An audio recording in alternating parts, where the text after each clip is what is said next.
Estamos utilizando un material que está en el libro que le figura aquí. Entonces, el libro se llama Herramientas y técnicas avanzadas para el diseñador electrónico. Está realizada por el ingeniero Airoldi y la empresa que ellos tienen es MC Electronics. Dentro de ese material están algunas partes que he extraído para mostrarles el proceso. Bueno, ¿por qué necesitamos construir un PCB? ¿O por qué necesitamos esa estructura? Es importante conocer los diferentes tipos de PCB que ya vimos en la clase pasada, y hoy vamos a ir viendo otra vez, y ese proceso de fabricación típico para poder estimar los costos durante las etapas del diseño. Esto se conoce habitualmente como Design for Manufacturing o DFM. Entonces, lo que se pretende básicamente no es diseñar la placa y ya está. Lo importante es tener en las etapas del diseño ciertas cuestiones que tengan que ver con el funcionamiento o simulación de la placa, como ya vimos, y de la estimación de los costos. Esta estimación de los costos lo van a tener físicamente por algo que se llama Bill of Material, que la mayoría de las herramientas de diseño tiene. Básicamente el Bill of Material, cuando ustedes colocan los componentes, entonces ya les contabiliza esos componentes, y ustedes tienen algunas opciones de ponerle el valor. Por ejemplo, ustedes se van al mercado, cualquier casa de electrónica, ya sea que lo compren en forma interna, comprando de algún proveedor de Paraguay o algún proveedor del extranjero. Entonces ustedes ya le pueden poner dentro del Bill of Material el valor y poder cuantificar cuánto es lo que le sale esto. Para una placa de prototipo no hay problema, pero imagínense que ustedes quieran desarrollar de forma industrial. Entonces, para más o menos cuantificar el costo, tenemos el BOM o Bill of Material. Bueno, entonces nuestro objetivo es diseñar una placa de PCB. De acuerdo a esas especificaciones, le pasamos a los proveedores, y ya sea que nosotros veamos cuánto es el costo de los componentes, o que mandemos a diseñar tanto la placa y que el proveedor nos inserte esos componentes. La máquina y el proceso que coloca esos componentes se llama Pick and Place, y básicamente lo que hace es colocar esos componentes. Hay veces que los proveedores tienen dos opciones. Nosotros pagamos para que ellos compren los componentes, o directamente ver en el stock que tiene ese proveedor, y si tienen el stock del proveedor, directamente nos van a colocar aquí. Evidentemente que ellos tengan dentro de su propio stock es mucho más económico que ellos tengan que comprar de un proveedor externo otra vez y nos hagan el recargo sobre ese precio. De todas formas, siempre es bueno entrar en las páginas web de estos que diseñan los componentes y ver si tienen las opciones para que ellos mismos inserten los componentes. ¿Cuál es la ventaja de eso? La ventaja de eso es que nosotros nos libramos de ciertos procesos del ensamblaje, pero generalmente lo hacen más con el tema de montajes superficiales, y los que se llaman true holes, que son los que nosotros conocemos como electrónica así normal, ellos no lo suelen hacer. Bueno, eso dependiendo del proveedor o fabricante de estas placas. Hay que ver cuáles son las opciones y si disponen. Algunos probablemente tengan las opciones de los que son true holes, que son los que tienen los agujeros de esta forma, y eso se puedan insertar en resistencia.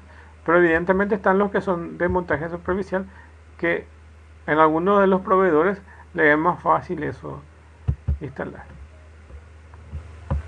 Ya vimos el PCB de simple capa, y ese es el más sencillo de fabricar, y se denomina PCB simple capa porque solamente tiene conductores de uno de esos lados, que aquí, como ven en esta gráfica, es la parte de aquí abajo. En este caso está dispuesto de esa forma el gráfico. Ahora podemos invertir también, pero tenemos aquí en esta parte de abajo la parte del cobre y solamente tiene conductores de ese lado, y dice por lo general los conductores se encuentran del lado de abajo, disponiendo de esa forma. Y como ya pueden ver aquí, todas las placas tienen un elemento que se denomina core, que es un sustrato que es dieléctrico, o básicamente es un aislante. Entonces tenemos una capa aislante y otra conductora. Y este se llama solder side, que es el lado del componente el solder side, que es el lado de la soldadura, y el component side es donde se colocan los componentes.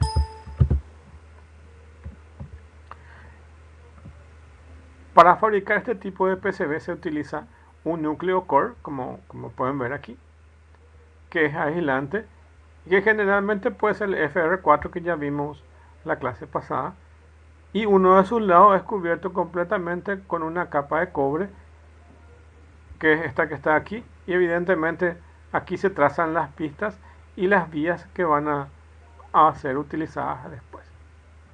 Luego se transfiere al diseño sobre este lado del PCB, y a través de un proceso que puede ser químico o fotoquímico se elimina el cobre expuesto para que queden visibles las pistas, que son estas que están acá, las pistas, y los pads, que son los orificios donde se insertan los componentes en las placas. Entonces estos agujeros se denominan pads de los componentes. La cara superior de la placa, la que no tiene cobre, es llamada capa de componentes, como pudimos ver aquí. Y los componentes de una sola cara, y las que son de true hold, que son las que tienen estos agujeros que están aquí, los que utilizan estos agujeros, por ejemplo resistencias, diodos, qué sé yo, que no son de montaje superficial, todos se ubican dentro del área de component side. Eso es así, excepto las que son de montaje superficial, que se colocan del lado del cobre, porque ahí es donde se va a adherir eso, que es lo que dice acá. La capa superior de la placa que no tiene cobre es la llamada capa de componentes. En esa capa se colocan los componentes de montaje pasante o de true hold. Ese viene del inglés, que vamos a ver cuando entremos, por ejemplo, en Proteus, vamos a ver su nombre en inglés, que vamos a ir, yo les voy a mostrar dónde está esa palabra. Y se sueldan del lado del cobre, donde se encuentran los pads. Distinto es el caso de los componentes de montaje superficial, ya que estos deben colocarse y soldarse del lado del cobre, como ya vimos. Este tipo de PCB, la conexión eléctrica entre ambas caras se realiza mediante los pines de los componentes. Estos PCBs son sencillos de fabricar de forma casera, que es lo que se hace, y los costos son muy bajos en comparación a otras placas que evidentemente a veces se necesita enviar a una fábrica para que se pueda realizar. Entonces, generalmente se utilizan para aplicaciones de bajo nivel de integración. ¿Cuál es el problema con estas placas? Evidentemente, como tiene una sola cara, entonces el espacio que ocupa los componentes es mayor a una placa que si fuera de doble cara. Entonces solamente se ocupa una cara, entonces lo que perdemos es en espacio, y generalmente se usan cuando el desarrollo no es muy complejo y se lo utiliza para aplicaciones básicas. Como ya sabemos, dijimos que el FR4 es el material que se fabrica el núcleo, entonces donde dice core podemos decir que puede ser de un sustrato de FR4. Este sustrato o núcleo dieléctrico está compuesto por fibras de vidrio unidas por una resina epoxi resistente al fuego, flame resistant. De ahí su nombre FR4. El 4 tiene que ver con la constante dieléctrica de permeabilidad, que típicamente se encuentra en el orden de los 4.7, pero como es sabido varía en frecuencia. Es importante conocer las propiedades del material a distintas frecuencias, especialmente en el diseño de líneas de transmisión. Eso hace referencia a que eh, a veces se tiene que manejar el tema del grosor y ver qué tipos de materiales son los más idóneos para el tema de radiofrecuencia. Imagínense que ustedes, que después les voy a mostrar en otra diapositiva, que ustedes pueden tener líneas de transmisiones netamente de radiofrecuencia en una de las caras y en otra de las caras señales eléctricas que pueden ser masa o VCC, por ejemplo, todos en la misma placa. Y entonces, ¿qué es lo que tenemos que hacer? Nosotros tenemos que hacer un buen diseño de tal forma que se minimicen los problemas de impacto de radiofrecuencia dentro de la placa. Y como nos dice aquí, lo más importante es que el FR4 se puede usar como uno de los elementos, que es el core que está aquí. Este core que ven aquí puede ser de un material FR4. Eso es lo que dice eso. Y a ver, como ya sabemos que el FR4 es el material, y en realidad el FR4 es una mezcla de fibra de vidrio. Todos sabemos lo que es una fibra de vidrio. Y para los que no saben lo que es epoxi, epoxi es un material que se usa mucho en el ambiente eléctrico, pero también van a encontrar cuando compran unos calzados deportivos, cuando compran algunas prendas del extranjero, para que puedan darse cuenta, o cuando compran algún componente electrónico o alguna cosa. En las cajas van a encontrar, por ejemplo, así como esas bolsitas de té, más o menos se hacen la idea de esa bolsita de té, y van a encontrar unas pequeñas sustancias que son secas, que son como pequeñas bolitas que están ahí. Esas son las resinas de epoxi. Entonces, generalmente se usan eso para que no le tome la humedad a lo que ustedes compran. Y básicamente es eso el epoxi. Son unos compuestos plásticos. Bueno, y eso. Después tenemos la PCB de doble capa. Este tipo de PCB permite diseños un poco más complejos. Simplemente se agregan una capa de cobre sobre el lado superior. Este permite realizar un ruteo en ambas caras. En este caso también la conexión eléctrica se realiza a través de los pines de los componentes. Bueno, aquí ya tenemos doble cara. Por un lado tenemos el cobre, luego tenemos el core, que puede ser FR4, y luego tenemos de vuelta aquí el cobre.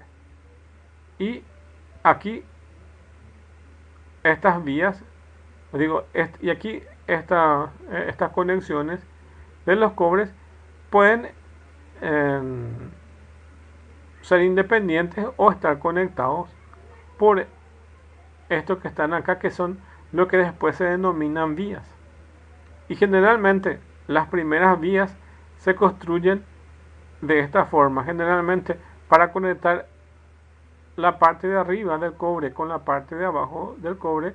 Generalmente lo que se usa son algunas patitas de alguno de los componentes, qué sé yo, resistencia, diodo, lo que sea.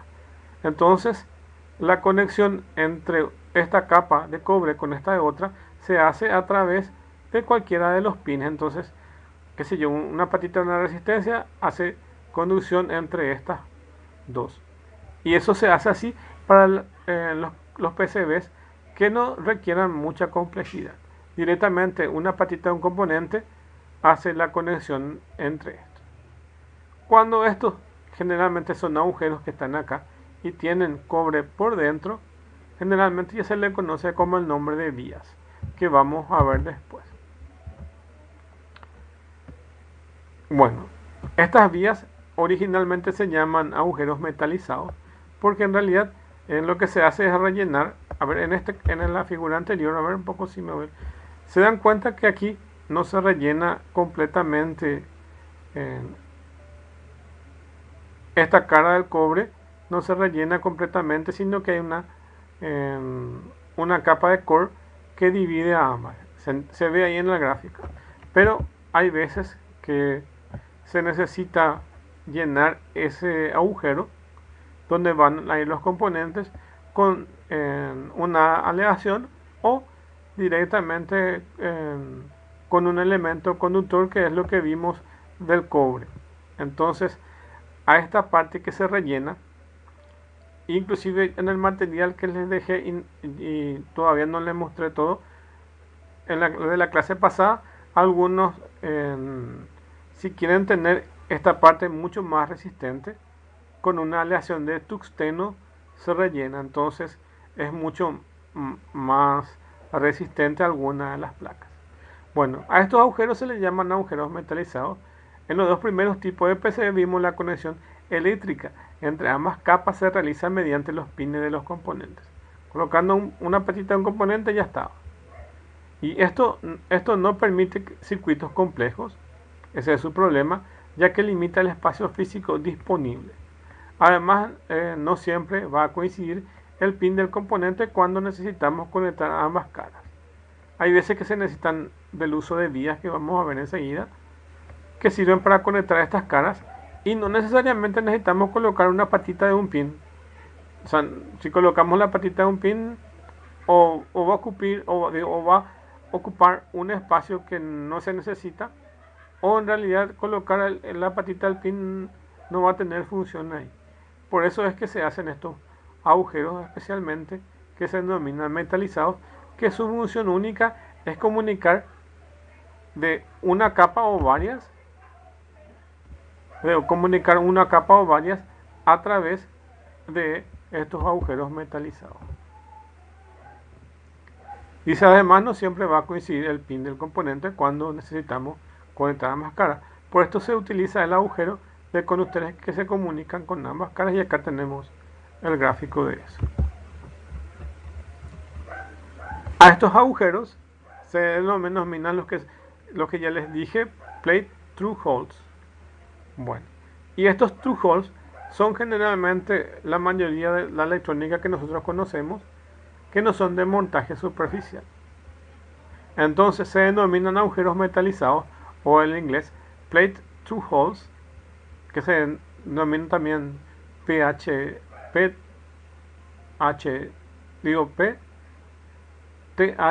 El PTH se logra mediante por electroposición, colocando cobre dentro del agujero, o cobre o otros materiales, evidentemente, o otras aleaciones. Y de esta forma logrando una conexión eléctrica entre ambas capas sin necesidad de utilizar pines de componentes. Y es así como se generan lo que son multilayer o multicapas, donde generalmente tenemos varias capas de core, y por cada capa podemos tener las diferentes zonas del cobre, y estos se comunican mediante las vías. Cuando utilizamos un programa de diseño, generalmente lo que hace es, su algoritmo de ruteo es primero verificar si podemos, cuando nosotros le damos autorruteo, ya sea dentro de Proteus o dentro de otro programa, lo primero que busca para diseñar el PCB es ubicar en una de las caras, si puede colocar todos los componentes. Si no logra conectar los componentes, entonces él genera vías internas, y esas vías se comunican de una capa a otra. Podemos tener desde dos capas, y desde dos capas ya generan estas vías. Entonces esa es la estrategia que tienen la mayoría de los programas de electrónica para poder diseñar las capas. Automáticamente, cuando le damos autorruteo, busca por una de las caras del cobre si puede colocar todos los componentes. Si nota que se van a molestar por el camino, entonces usa otra solución alternativa, que es irse por la otra cara del cobre y ver si puede conectar ahí. Pero en algún momento va a necesitar conectar, por ejemplo, GND de un lado a otro, o VCC de un lado a otro, o algún tipo de señal por alguna vía. Entonces el elemento que comunica una cara con otro son las vías. Y la forma más común son estos agujeros metalizados. O para los componentes más básicos son estas de true false. Bueno, ahora tenemos la capa multilayer, que ya es un sándwich que, como podemos ver, tiene esta forma. Acá les pongo un ejemplo básicamente de lo que puede contener esas capas. En el caso de la estructura de 4 capas, esto es un ejemplo quitado de algún proveedor que ofrece estas características, de algún fabricante. Por ejemplo, él fabrica una estructura de 4 capas, donde la capa de arriba tiene una capa de señal, que esto es para radiofrecuencia, sé yo, para tener un módulo Wi-Fi o lo que sea, o algún módulo de RF. Entonces, una de las capas va a ser de señal, otra de las capas va a ser GND, otra va a ser VCC y otra capa va a ser de señal otra vez.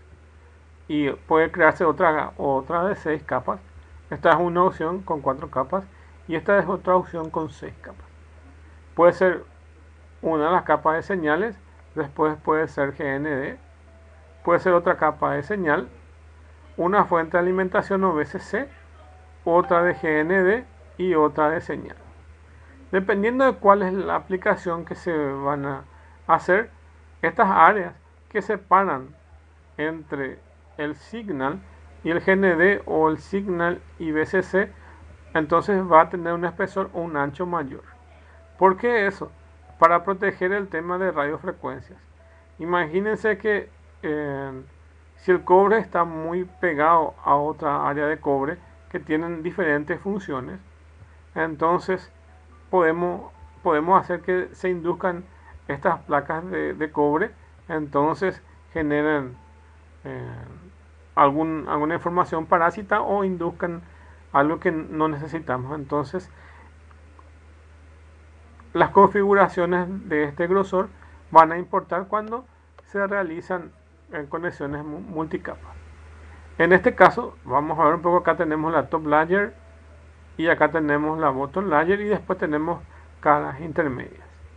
Y acá tenemos los diferentes cores que van a ser colocados. En este caso tenemos 3 cores.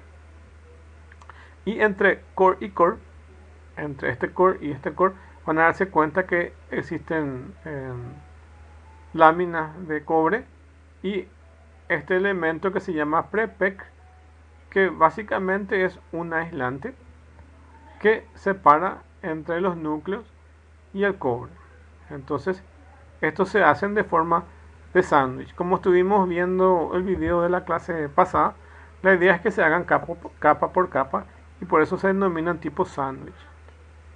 Y se necesita tener de esta forma su diseño. Por este lado también vamos a ver algo que depende de las herramientas y depende del proveedor. Depende de las herramientas porque para tener las diferentes capas, las herramientas que vamos a utilizar, los programas como el Proteus, Altium, Eagle o los otros, cómo manejan estas versiones de vías. Algunos directamente colocan estas vías True False, que son las que vienen de punta a punta. Estas son las True False, que ya vimos en la imagen de una sola capa. Pero también existen vías que son diferentes, que vamos a ver, y que tienen algunas peculiaridades. Entonces, los componentes que tenemos acá son estas vías que están acá, que conectan de un extremo a otro. Después, la cara de los componentes y la cara de los cobres. Y cada uno de los núcleos que figuran acá, y estos dieléctricos, que son estos pequeños sustratos, que son estos prepec, que en realidad son los que separan una de otra. Para las que son multilayer, dice, es posible crear PCB que contengan 2 o más capas. Este tipo de PCB se denomina multicapa o multilayer. Desde luego, permiten el ruteo mucho más complejo y de alta integración de componentes. Pero una de estas características principales es la capacidad de agregar planos de alimentación entre las capas. Por ejemplo, como vimos en la imagen pasada, podemos agregarle VCC o GND, lo que ofrece una excelente protección contra el ruido eléctrico. De entre las señales que tenemos, de las que ya vimos ahí en esa imagen, tenemos la capa de señal, o que se denomina signal layers, o las capas de alimentación, que puede ser VCC o GND. Las signal layers solamente se utilizan para llevar información eléctrica entre los componentes. De eso hay estándares internacionales como el EMI, y generalmente tienen que ver con el tema de radiaciones electromagnéticas, tanto de los que se recibe desde el exterior hacia nuestro componente, o que nuestro componente puede emitir hacia afuera, o cualquier ruido que se pueda generar dentro de eso. Son las protecciones que tienen que ver, y mucho tienen que ver con el diseño de estas capas, para garantizar que haya menos ruido. Entonces, las capas que están dentro del PCB, algunas son de signal layer y algunas son de la parte de alimentación. Entonces, lo que dice la parte de alimentación, estas capas están hechas de grandes bloques de cobre que generalmente se utilizan para VCC o GND. De esta forma, al tener una gran superficie, son múltiples, reduciendo o eliminando el ruido eléctrico. Los PCBs multicapas pueden ser fabricados de diferentes formas. La más sencilla consiste en laminar el PCB de doble capa, utilizando una resina que es el prepec, que es pregnant, y la relación entre la cantidad de capas eléctricas y la capa de prepec puede ser definida por el diseñador de acuerdo al costo, a las dimensiones y las características electromagnéticas requeridas. El ejemplo que tenemos es una realizada para fabricar PCB de doble capa separado y luego unirlos con prepec formando un sándwich. La distribución elegida de las capas de alimentación y las capas de señal es a efecto ilustrativo y no influye en el proceso de fabricación. Entonces, aquí lo que tenemos básicamente es esto. En el ejemplo que tenemos, se hace una tipo sándwich, y lo que se hace es colocar este prepec para aislar las diferentes capas que tenemos. Y lo que hace el diseñador es definir el espesor de este prepec, y según el espesor de este prepec es lo que el fabricante nos va a cobrar. Entonces, cada vez que tengamos mayor área de prepec, entonces él nos va a cobrar un costo mayor. Entonces, es eso, es jugar un poco con eso. Y una de las formas que es, como ven, entre el core, las separaciones de prepec que tienen que tener en cuenta.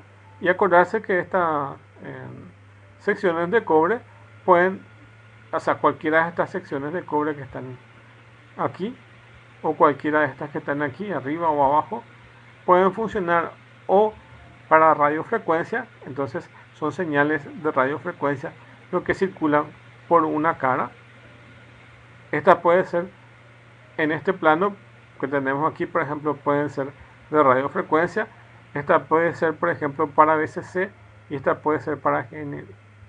Así se puede ir armando las placas, y eso depende un poco entre lo que define el diseñador y lo que también define el fabricante. Y tener en cuenta que tenemos estas vías pasantes que comunican un punto con otro. Algunos son fáciles de construir, como vamos a ver, y algunos tienen su complejidad, y es ahí donde se necesita poder comunicarse con el proveedor para ver cuáles son las opciones que se tiene para eso. En este caso, que es otra forma de colocar el core, es este ejemplo que hice acá. En el caso de 3 núcleos, tiene acá 1, 2 y 3.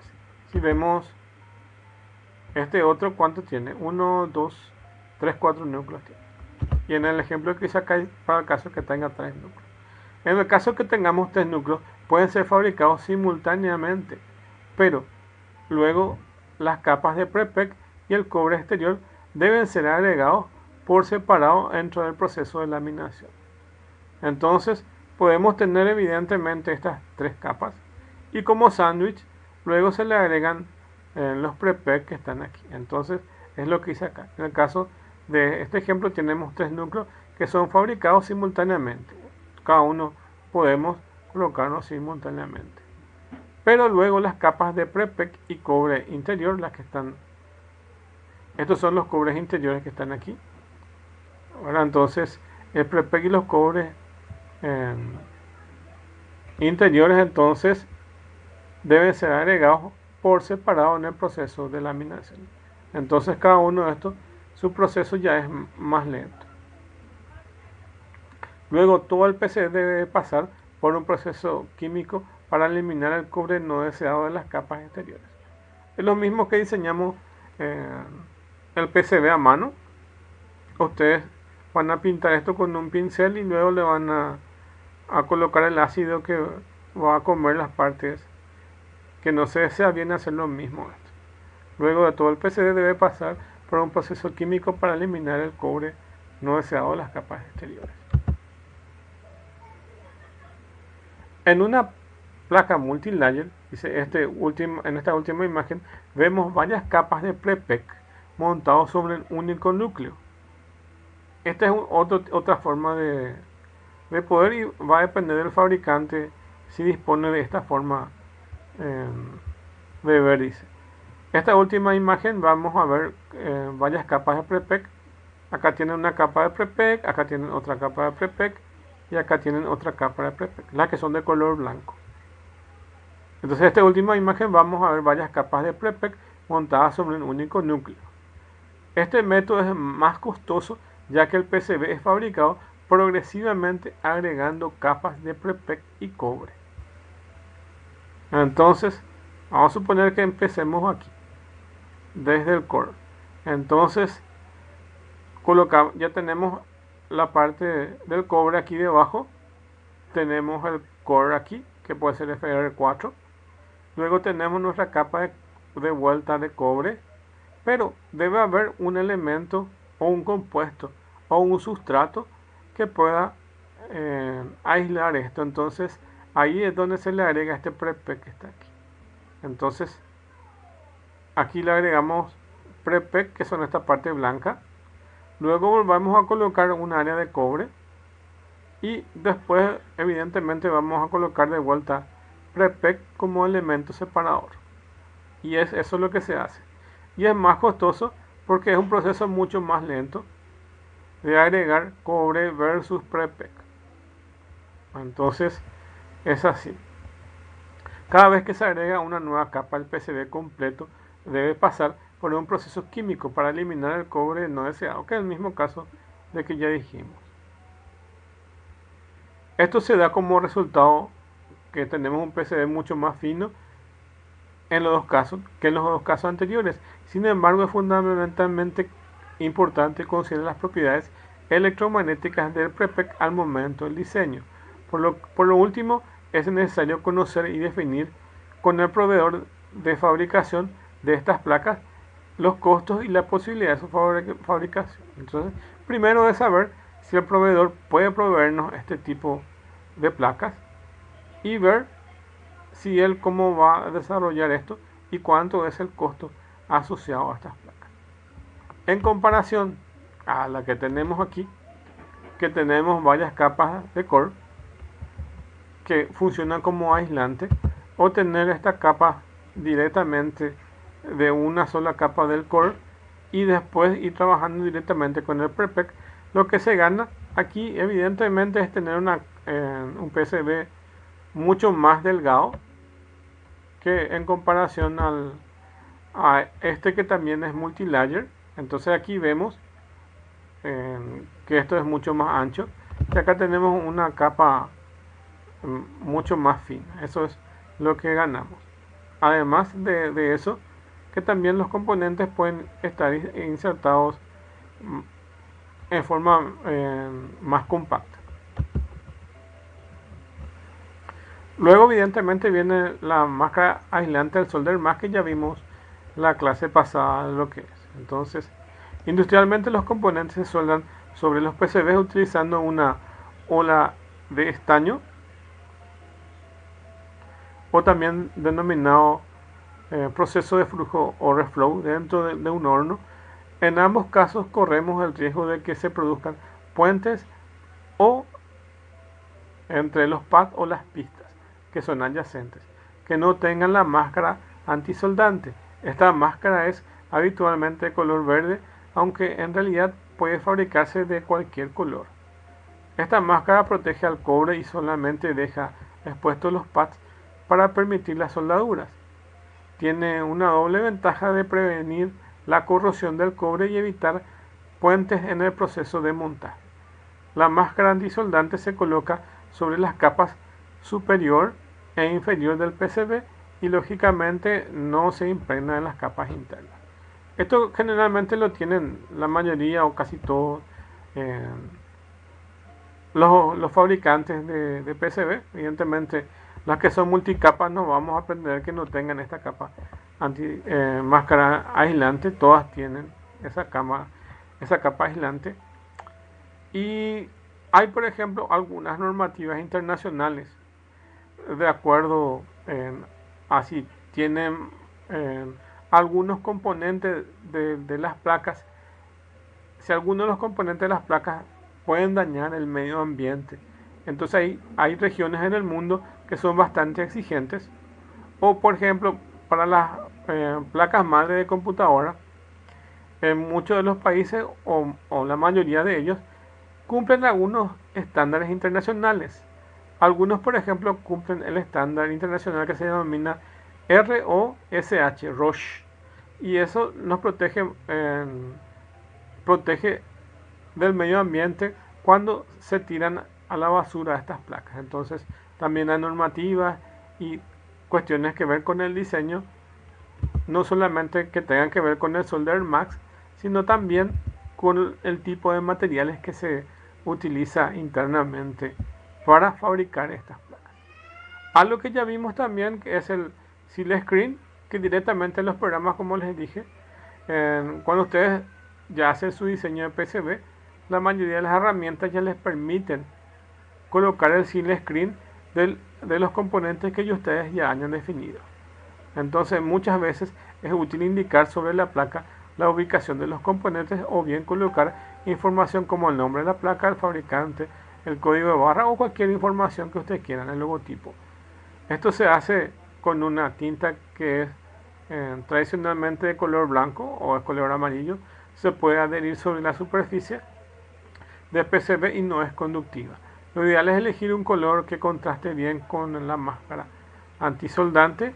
Como diseñadores tenemos la posibilidad de colocar información sobre la capa superior e inferior utilizando la capa de Seal Screen.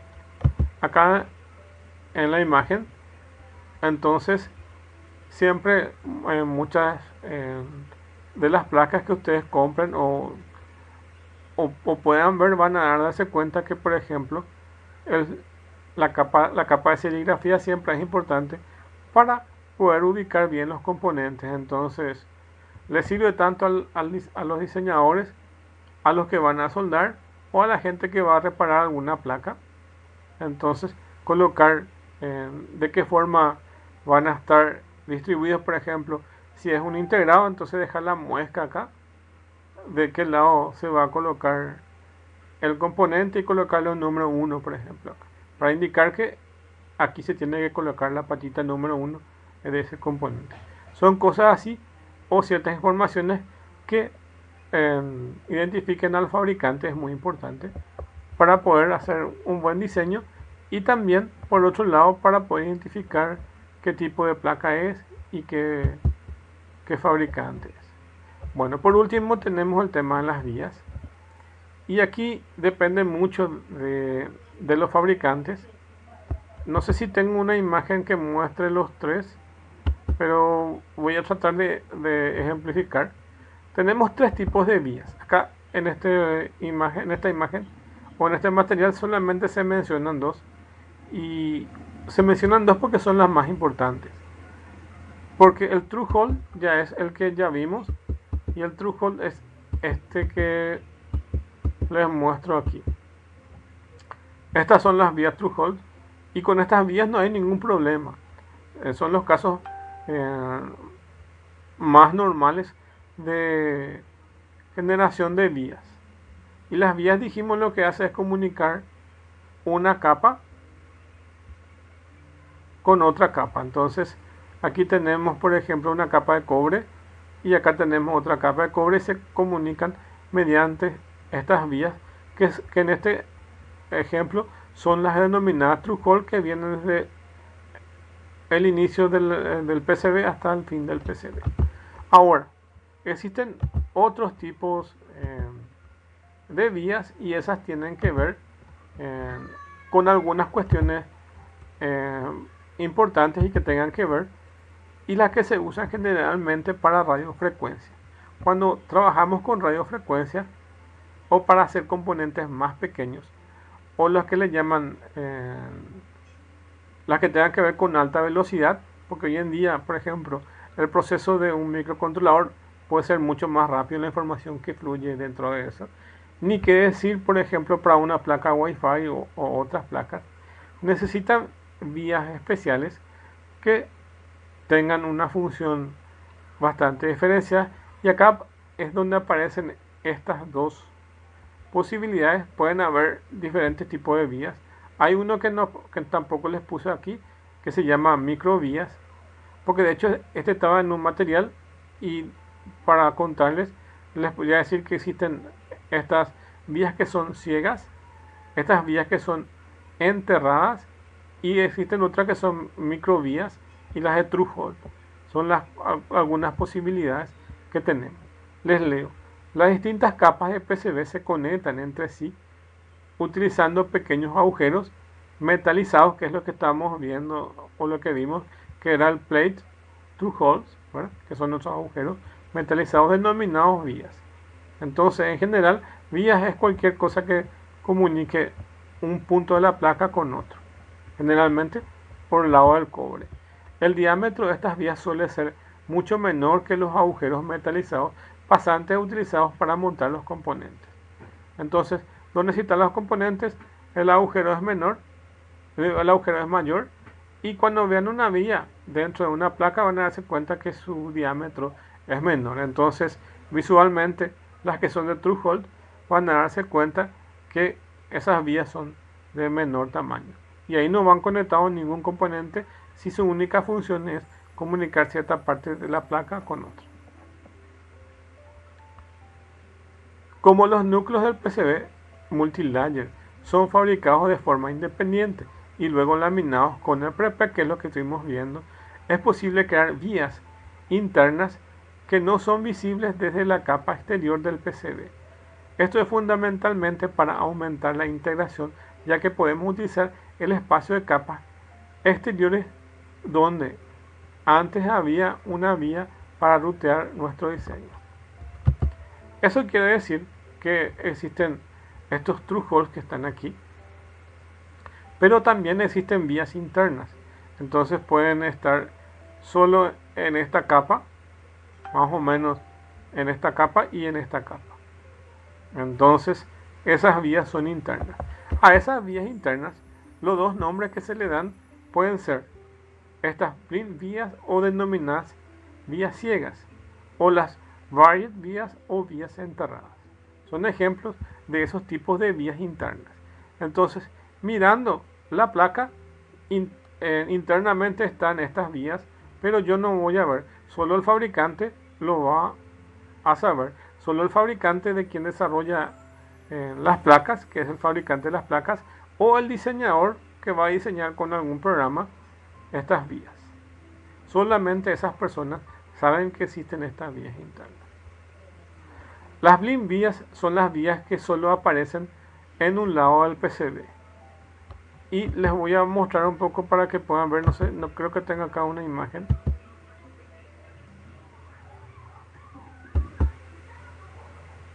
Las blind vías o las vías ciegas, imagínense que, como ven acá, que son threshold, ocupan todo este espacio. Imagínense que lo que es la BIM vía o vía ciega inicia en esta parte superior y llega hasta solamente una porción. Entonces, supónganse que esta parte no exista. Eso es la BIM vía. Entonces, por un lado, solo existe esta área. Imagínense que este sea el core 1 y este sea que sea el core 2. Y solo comunica entre el core 1 y core 2. Entonces, esta parte que comunica entre el core 2 y el core 3 ya no existe. Eso es la BIM vía. Y puede ser de la parte superior como de la parte inferior. De la parte inferior sería más o menos que empecemos acá por el bottom layer y lleguemos hasta esta capa. Hasta esta capa de este core 2. Pero esta parte que está acá no existe. Más o menos ahí se pueden dar idea. Entonces sería que inicie en la cara externa y solamente llegue hasta cierta porción de la placa. Eso es plin vía. Y el buried vía es uno que imagínense que exista uno que solamente intercomunica entre el prepec que está en la primera capa con el prepec de la segunda capa.